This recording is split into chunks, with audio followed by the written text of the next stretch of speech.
sa tingin mo mararamdaman nila mama at papa kung makita nilang ganyan ka na ngayon, ha? Binabali mo ba lahat na ginagawa ko? Binabaliwala mo, Will! Ginagawa ko naman yung best ko, ah. Bakit lagi na lang ako sinisisi mo? Hindi mo kasi makita yung hirap na ginagawa ko para sa'yo, para may taguin yung pamilya natin, Will! Bakit mo sinusumbat sa akin? Kasalanan ko bang mas matanda ka?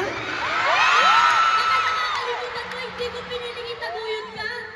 Wala lang rin ako choice, Will. Hirap na hirap ako, pero pwede naman tayo magtulungan eh.